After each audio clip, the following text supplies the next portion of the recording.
know it's you. You don't have to say a goddamn word because I already know. I'm coming for you, you hear me? You hear me? It's too easy for you. I'm gonna make sure you rot in prison, you. Now in today's breakdown, we're going to be discussing the cat and mouse game between Tommy and law enforcement, the battle between Tommy and Bobby Defranco, and how Bobby is out for revenge, justice, and maybe even to clear Stacy Marks' name now that AUSA Seng has something that would show the world that she may have even been corrupt. From the phone call at the beginning of the episode to the standoff later on in episode 8, it's pretty clear to see that Tommy is not only having to deal with those guys in the streets, he's also having to deal with law enforcement looking to bring down the hammer as well. So from the streets to the feds, everybody wants a piece of Tommy Egan. And this is the one thing I'm really liking about Force going into the home stretch, because it genuinely is making us ask the question, how does it end? We know Tommy is too smart to get caught, but Bobby Defranco does know it's him and he won't let up either. So could we be in for a situation where Tommy has to leave Chicago? Could he pin the murder weapon on someone else? Did Vic take the murder weapon towards the end of episode 8? And again, where does AUSA Seng come into the frame? Definitely a lot to unpack here when it comes to law enforcement, and that's the agenda for today after Stacy Marks' death. What's next for Tommy versus law enforcement, and how does it end in all things Power Book 4 Force Season 3. Now I do think we all knew Stacy Marks' death was going to cause a huge stir, but I do think he had no choice but to take out the US Attorney of Chicago as well. In my opinion, when she drew her handcuffs, she made it crystal clear that she was done being manipulated by Tommy. She was done playing his games, and in that moment, Tommy had no choice but to draw his gun. And that was game over for Stacy Marks. I'd been saying it for a number of weeks since the moment that she got the divorce papers. Ever so slowly, it did look like they were beginning to peel back her layers, making her more and more vulnerable and isolated, and basically closing the walls in for Stacy Marks. I just didn't expect Tommy to be the one to pull the trigger himself, because he had it right where he wanted, and we all know killing a member of law enforcement brings big problems. Tommy has definitely done it before, and he doesn't care whether you have a badge or whether you're in the streets. It honestly makes no difference to someone like Tommy. Tommy deals with threats in the same way. Sometimes Tommy is what we associated early on with Kane in Power Book 2 Ghost. Act first, think later, pull the trigger and then deal with the consequences. Because sometimes Tommy can be an emotional character. But the difference between Tommy and Kane is, he doesn't hide like Kane did. He's never afraid. He's never afraid to deal with the consequences head on, and that's the difference between him and Kane. He has this confidence and aura about himself that he'll always find a way. Even though he knows law enforcement will bring down the hammer, which is exactly where we are now with Bobby Defranco. He found the burner phone at the beginning of episode 8 and he gave Tommy a stern warning that he was going to come for him. It definitely was a big threat, a different kind of threat that Tommy's used to from that of the streets. It had a lot of emotional weight because revenge for Stacy Marks makes it vendetta driven. It's personal. And when it's personal, when there's human emotion behind the revenge mission, very similar to the human emotion aspect that we are going to see from D-Mac to JP's death, Dana from the Coalition did a great interview with Anthony Fleming and Lucian, and he did speak about the human emotion aspect and how it's going to have a big impact on him going forward. And I really would urge you guys to give this a listen before episode 9. I will put the link to it in the description section and pin it down below in the comment section as well. But that human emotion aspect where D-Mac and Tommy will want Jannard's blood, it's very similar to Bobby Defranco, except he'll want to put Tommy in handcuffs. You know for a fact that Bobby Defranco will stop at nothing to put this man behind bars. And I do think Tommy knows it too. The reaction soon after he got off the phone, the puff of the cheeks while he was driving, law enforcement outside his loft, ransacking JP's house as well. These characters across the board are under some big pressure going into episodes 9 and 10. And Tommy's not immune to that. That also does include Tommy. He knows law enforcement are going to be bringing down the hammer, and at some point, he is going to have to make a move. Now, it does have to be said that Tommy has dealt with law enforcement before. He has dealt with a very couple of sticky situations dating back to Power, when he was arrested along with Felipe Lobos back here in Season 2. But back in Power, he had Ghost on the outside, and he also had Joe Proctor as his attorney.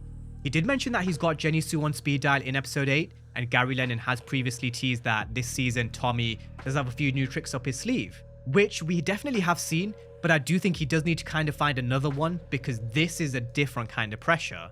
He definitely won't hide, just like we went through. That's the difference between him and Kane. Just like we saw him in episode 8 when he came face to face with Bobby Defranco, or when he came face to face with Stacy Marks back in season 2. He's a character who never hides. He always deals with problems head on. Going to the meeting with Che on his own with nobody backing him, with pretty much all the money that he had left, that's classic Tommy. He's not afraid of being a lone wolf. He's had to build back better back in OG Power Season 3 as well. The problem is, he's running out of people that he can trust, which we just spoke about recently in my last breakdown. And just like we spoke about how the walls were slowly starting to close in on Stacy Marks, it honestly is hard not to see the walls closing in on Tommy as well. If we never had the hint from Joseph Sikora that this particular chapter is coming to an end, but his journey is far from over, then I would genuinely seriously have had question marks around his fate. Him behaving more like Ghost and how he's got a number of enemies, being kicked out of the drug business with CBI, losing JP, law enforcement are hot on his heels, CBI want him dead, Vic wants him dead, the Marquez cartel also want him dead, Roberto Ortega is now going to be released from prison. If he loses Miguel and Shanti stabs him in his back, you genuinely question where would it leave Tommy come the end of Force. You also have Bobby Defranco gunning for him, and he did let him know when he came face to face with him later on in episode 8. You could tell from his facial reaction, the anger, the fire in his eyes, the tone and fire in his voice. He really wants to slap them handcuffs on Tommy's wrist. So I do want to pose the question, could season 3 genuinely end up with Tommy being run out of Chicago? In my opinion, it really is a possibility because you do have to think, Bobby Defranco is not going to let up. He knows that Tommy had something to do with Stacy Marks' murder, even though she specifically didn't name drop him back in episode 7 because she didn't want to involve her husband in her mess. She did kind of allude to it being Tommy, so he definitely isn't going to stop. The other elements that Tommy's dealing with in the streets and with JP's death, the funeral, and all that other sort of stuff, that's something that Tommy can definitely handle, no questions asked. I do think he'll be able to deal with CBI. I do think him and D-Mac will also get their revenge on Jannard after he's caused more chaos and heartbreak in episode 9. I do have to mention, I do think he is someone who can deal with the threat of the Marquez cartel and Roberto Ortega. You can deal with those threats by just taking them off the map. However, with this threat of law enforcement, you can't continue to kill your way out of this problem. He can't just kill Bobby Defranco after killing Stacy Marks. I mean, if Tommy had to, he probably would. But law enforcement would really come down even harder. With also what we know about Power Legacy and him and Tariq joining forces, this being the final chapter in Chicago, him being run out of Chicago, is genuinely a possibility because of this law enforcement problem. Now, having said that, on the flip side, you then have the trouble from law enforcement in Chicago and also New York.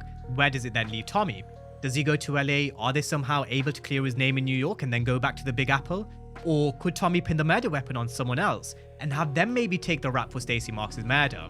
We are going to be coming to the theory around Vic taking the murder weapon in just a moment, so putting that to one side for a second, assuming that Tommy still has the murder weapon, which when you go back to this conversation with D-Mac around the murder weapon of Mad Dog back in episode 2, he called him an amateur for still having the gun. But at the same time, he was able to use it to frame Rashawn, and we have to remember that. Now, we know Tommy is a seasoned criminal. He knows when he needs to wipe his prints, wash his hands, wear gloves when carrying out certain moves, and also get rid of the murder weapon. But does he still have this hidden just in case he needs to use it to maybe pin the murder on someone else, just like he did with Rashawn? We've already seen the blueprint earlier on, him planting the murder weapon on Rashawn, so that definitely is a possibility, and perhaps maybe even planting it on maybe Diamond. With Jannard, I do think his character does end in death. There's no way he survives killing JP, and if he does what I think he's going to do in episode 9 in killing Marshall, it definitely is a wrap for that particular half of CBI. But he knows if he kills Jannard, it may create a problem with Diamond as well, because Diamond won't want to give up his brother. Although on that particular point, we're just swerving away from Tommy and law enforcement just for a moment. On Diamond, the way he gave the look to Jannard when he was telling Marshall to kill his brother in D-Mac in the exclusive clip for episode 9, I do wonder if that seed of doubt that Shanti planted in his mind does come to the forefront. Jannard telling Marshall to get rid of his brother, just like Shanti mentioned, how Jannard has never stopped plotting to kill Diamond, his brother. There definitely may just be some conflict and tension brewing between the CBI brothers. So that's just some food for thought and something to keep in mind. But coming back to Tommy and the murder weapon, it definitely is possible. Them getting rid of Jannard and then getting rid of Diamond by sending him back to prison, by maybe planting the murder weapon on the other half of CBI. But let's talk about the theory around Vic Flynn. Now, with this theory of Vic Flynn potentially being pinned for Stacy Marks' murder, I was tagged in this post on X after episode 8, and I am just going to read it for you guys word for word. Episode 8 is wild, but many don't realize that Tommy just pulled a master move. By letting Vic take his gun, Tommy basically set himself free from Stacy Marks' murder. That weapon, it's probably the same gun that he used on Stacy Marks. Tommy is always 100 steps ahead, chaos everywhere in this episode, but for me, the biggest move of all is how Tommy just cleared himself and put the heat on Vic. Now, I really do love the thought process behind the angle of pinning this murder weapon on Vic. Just like we spoke about before, Tommy knows keeping the murder weapon is an amateur move. Did he also foreshadow giving Vic the murder weapon when he gave him the gun that D-Mac used to kill Mad Dog with earlier in the season as well? Was that also another foreshadow? Okay, why me? Was there a fucking body on this gun? Shut the f up. That's just to add some more layers to this particular theory. He told him to hang on to the murder weapon before. Was it foreshadowing him giving another murder weapon to him later on, which was in episode 8? Again, going back to my point around how Tommy could possibly be run out of Chicago by law enforcement, and how I mentioned the threat of the streets and law enforcement are very different, I'm definitely confident he can deal with the threats in the streets. He can deal with CBI, the Marquez cartel, and whoever comes at him. But with law enforcement, they're not going to stop until they have someone locked up for Stacy Marks' murder. And that's something we need to remember going into the home stretch. So before the season comes to a close, he does need to solve that problem. And did he just solve it by letting Vic take the murder weapon, leaving him in the all clear? Now here's the potential problems with this particular theory. Vic does have an alibi, that's number one. In episode 8, Ray mentioned that she'll happily give a statement to law enforcement to say that she was with him the night of Stacy Marks' murder, and she was. She was staying over at Vic's. So Vic does actually have an alibi. Number 2, I do think Bobby Defranco knows that Vic didn't have anything to do with Stacy Marks' murder. All Vic needs to continue doing is what he does best, be Vic the snitch, tell Bobby Defranco that Tommy is Pageant Inc., he's the one who was funneling money to Stacy Marks. But again, you also have to kind of question that as well, because when you think about it, that money actually came from Vic, which was passed to Ray, and then to Stacy Marks' campaign. Can they really trace that money back to Tommy, or can that only be traced back to Vic Flynn? It's just me kind of thinking outside the box with this one, because have no mistake, despite everything that Tommy's going through at this moment in time, law enforcement are his biggest threat going into the home stretch. Bobby Defranco wants to put him in handcuffs, it's just whether or not Tommy is 3 steps ahead of them, like he's always been since he got to Chicago. If that gun was the murder weapon that Vic took, does Bobby Defranco believe that Vic was the one who killed Stacy Marks? Does the evidence point towards Vic? Or will Bobby Defranco still believe that it's Tommy? You also have to think the story does have to end for Vic Flynn as well in episodes 9 and 10. Maybe AUSA Sang takes it out of Bobby Defranco's hands and tells him he's got the murder weapon on him, he's the man, he's the murderer. Maybe just so he can parade the murderer in front of the media, which would only make him look good and put him in good stead to be the new US Attorney of Chicago, and also leaving Tommy for the Marquez cartel. No doubt AUSA Sang will have a say in these final 2 episodes, because let's not forget he does also now have that phone. He will be able to throw dirt on Stacy Marks' name by saying she was corrupt, and if it also benefits him to stick it on Vic for his career, he probably will do so. So there is also the angle of AUSA Sang to consider here going into the home stretch as well, and that's what makes this situation really interesting. This is arguably one of the most enjoyable cat and mouse games with law enforcement that we've honestly seen in such a long time in Power. With that being said, we've gone through a few scenarios, we've gone through a few predictions and theories, we've gone through, I believe, majority of the evidence, facts and findings. If I am missing something, then you guys let me know in the comment section. So the floor is now yours. Is there a possibility that Tommy gets run out of Chicago? Because I do believe law enforcement are his biggest threat. Or has Tommy played a masterstroke by allowing Vic to take the murder weapon? And will he go down for Stacy Marks' murder? Drop all your thoughts down below in the comment section. And as always, thank you guys for watching, and I'll see you next time.